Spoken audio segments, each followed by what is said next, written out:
मी काय सांगितलं की दाखवायचे दात आणि खायचे दात ह्या जरंग्याच्या आंदोलनाचे वेगळे आहेत. दाखवायचे दात आणि खायचे दात या जरंग्याच्या आंदोलनाचे वेगळे आहेत. जरंग्यामध्ये येईपर्यंत त्याच्या स्टेजवर त्यांनी राजकीय माणसं दिसू दिली नव्हती. मग कशी बुळू बुळू बुळू बुळू बुळू बुळू बुळू बुळू बुळू बुळू बुळू बुळू बुळू पुढारी स्टेजवर आले. मग कसं काय माईक बाजूला करून वार्तालाप करायचा प्रयत्न होऊ लागला. का मोबाईल असा आडवा लावा लागू लागला. का लोक पत्रकारांना सांगण्यात येत होतं हे पुढारी जेव्हा स्टेजवर होते थोडं दूर जा थोडं दूर जा. ह्या सगळ्या मागचं होतं काय. त्यात ह्या सगळ्या बाबींची कारण मीमांसा म्हणजे हे आंदोलनातली कोणतीच मागणी मान्य होऊ शकत नाही. मी डंके की चोट पे सांगतो. मागणी करणं एक भाग आहे परंतु मागणी ही मान्य होऊ शकत नाही. या अगोदर सुद्धा अॅट्रॉसिटीचा कायदा रद्द करा म्हणले होते. मागणी मान्य होऊ शकली का. नाही होऊ शकली. तसंच ह्या सुद्धा संविधानातल्याच बाबी आहेत.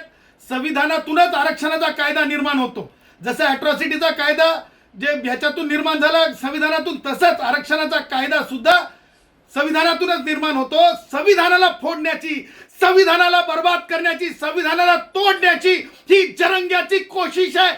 मी महाराष्ट्रातल्या तमाम माझ्या मराठा भावांना महाराष्ट्रातल्या तमाम वंजारी भाऊ असतील धनगर भाऊ असतील बौद्ध भाऊ असतील मातंग भाऊ असतील त्याचबरोबर ओबीसीतले सगळे मायक्रो ओबीसी असतील कुडमुडे जोशी असतील ब्राह्मण भाऊ असतील सगळ्यांना मी हात जोडून विनंती करतो. ही वेळ आहे आपण उभं राहण्याची.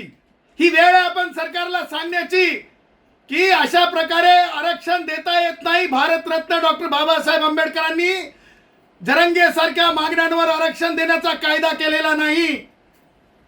त्यामुळं सगळ्यांनी आवाज दिला पाहिजे. आपापल्या माध्यमातून सांगितलं पाहिजे सरकारला विविध मार्गानं. बौद्ध भावांना मला सांगायचंय हीच ती शक्ती होती अॅट्रॉसिटीचा कायदा रद्द करा म्हणणारी. डोळे उघडा कानांनी ऐका वर्तन बघा आणि कायदेशीर आपण उत्तर द्या. सरकारला पत्र लिहा. सरकारला सांगा की ह्या जरंगेचं ऐकू नका आणि सरकारने सुद्धा हे जरंगेचं कोणतंच ऐकावं अशा मागणीतलं नाहीये. कारण जरंगेची आणखीन एक मागणी आहे.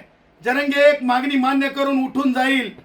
कारण जे लोकांवर गुन्हे दाखल झाले होते अंतरवाली सराटीमध्ये ते कोण व्यावसायिक होते कशाचे व्यावसायिक होते हे फार महत्वाचं आहे. रेती किती ब्रास टिप्पर किती आणि त्यातले लोक किती गुन्हे किती आणि तेवढं तरी सोबत घेऊन जाण्याचं धारिष्ट जरंगे दाखवू शकतंय. तेव्हा ते गुन्हे सगळे पोलिसांवर हल्ला केलेले आहेत.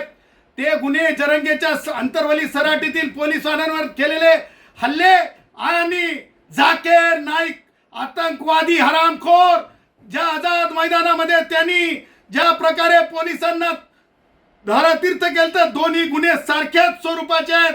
तेव्हा कोणताही गुन्हा वापस होता कामा नये.